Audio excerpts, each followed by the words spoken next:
ikan dan betinanya. Ukuran kolam pemijahan ini dibutuhkan sesuai dengan kebutuhan ikan untuk tumbuh dan berkembang. Pakan yang sangat utama dibutuhkan untuk induk dan benih, dan juga karena kita menggunakan pakan menggunakan pemeliharaan di kolam tanah, ini yang banyak dilakukan di balai-balai benih ikan, menggunakan kolam tanah untuk melakukan breeding ikan nila. Ini mempermudah untuk penyiapan asupan pakan alami sehingga kita menebarkan pupuk di kolam-kolam tersebut.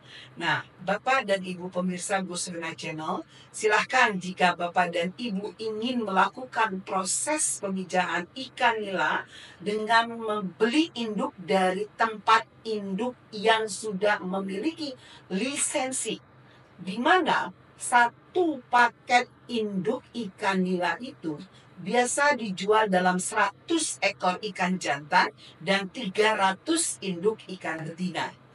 Pada saat Bapak dan Ibu melakukan pemeliharaan induk, nanti pada minggu kedua sampai dengan minggu ketiga, Bapak dan Ibu pemirsa Gus Rina Channel bisa panen larva setiap hari atau selang sehari.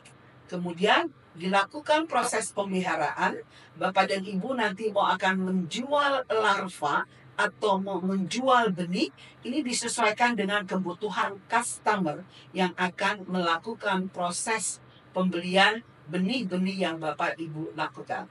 Proses pemeliharaan benihnya masih dengan sesuai dengan standar, dengan Bapak dan Ibu mau outputnya benih ukuran 3 cm atau 3 sampai 5 cm atau 7 sampai 10 cm, tergantung kebutuhan para petani ikan yang akan membeli produk yang sudah Bapak Ibu beli dari program pemilihan pemijahan induk ikan nila secara alami ini. Jika Bapak dan Ibu mau melakukan proses pemijahan ikan nila dengan ukuran size yang Bapak mau Ibu jual ukuran berapapun, yang perlu Bapak Ibu perhatikan adalah induk yang Bapak Ibu pemirsa Gus Rina Channel beli adalah induk yang unggul dan tahu persis asal usul induk itu berasal dari mana.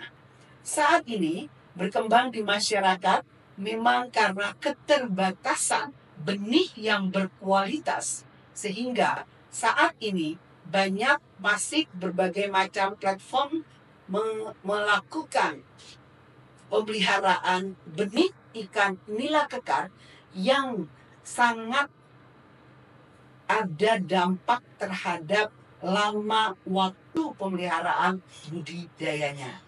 Tetapi nila kekar ini memang lisensi secara legal aspek tidak dikeluarkan oleh Kementerian Kelautan dan Perikanan, karena ini adalah upaya dari masyarakat yang menginginkan menghasilkan benih ikan yang bermutu, yang berdampak terhadap proses produksi ikan nila.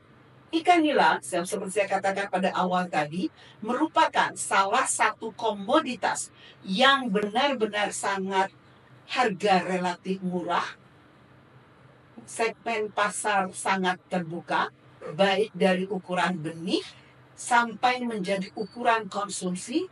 Konsumsi ukuran sekilo dari 5, 4, 3, 2 maupun 1 sangat ada pangsa pasarnya, sehingga silakan pemirsa Gus Rina Channel mau melakukan proses produksi pembesaran ikan nila dengan segmen pasar pembenihankah, pendederankah, atau pembesaran. Yang penting yang harus diketahui bahwa induk yang unggul akan menghasilkan benih yang unggul. Jika benih yang dipelihara tidak berasal dari induk yang unggul, akan merugikan para petani ikan. Karena kita upayakan proses pemeliharaan dengan pemberian pakan yang baik, kualitas air yang baik, dengan benih yang tidak unggul tadi, berdampak terhadap pertumbuhan ikan yang lambat. Oleh karena itu, bagi pemirsa Gus Rina Channel yang akan melakukan usaha di bidang budidaya ikan, silakan lakukan segmen mana yang sesuai minat Bapak dan Ibu, sehingga dari benih-benih ikan yang terbaik ini bisa menghasilkan pertumbuhan yang sesuai dengan kita inginkan, sehingga dengan pertumbuhan yang optimal, produktivitas menjadi lebih baik dan jelas menghasilkan cuan yang lebih cepat jika hasil pemeliharaan diperoleh dengan menggunakan induk-induk yang unggul. Diperlukan upaya bantuan dari pemerintah untuk meng-create pusat induk nasional, bagaimana memudahkan para petani yang akan melakukan budidaya ikan dalam segmen pembesaran memperoleh benih-benih yang bermutu. Sehingga bagi Bapak dan Ibu pemirsa Gusrina Channel, pahami apa itu selective breeding, apa itu hibridisasi yang sudah dilakukan oleh para instansi-instansi pemerintah yang mempunyai tugas pokok dan fungsi meng-create berbagai macam ikan-ikan nila yang bisa disebar ke masyarakat, dirilis secara benar-benar dibutuhkan oleh masyarakat, karena induk ikan nila yang baik ini memang kita harus melakukan upaya tadi. Pahami bagaimana melakukan kegiatan selective breeding, bagaimana melakukan hibridisasi. Selective breeding pada ikan nila sudah banyak dilakukan, dan memang saat ini yang melakukan adalah para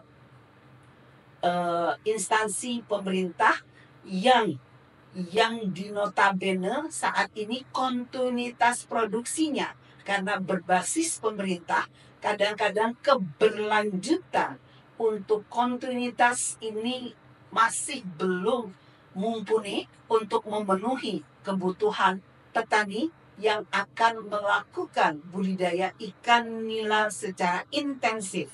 Nah, sehingga seleksi individu, seleksi famili, hibridisasi salah satu upaya dari program breeding yang harus dipahami jika akan menjadi pusat, kalau bicara broodstock center, bicara nasional broodstock center, sehingga ini yang harus dipahami. Bagaimana proses melakukan seleksi individu, bagaimana melakukan seleksi famili, bagaimana melakukan hibridisasi, nanti kita akan diskusikan dalam pertemuan Gusrina Channel berikutnya.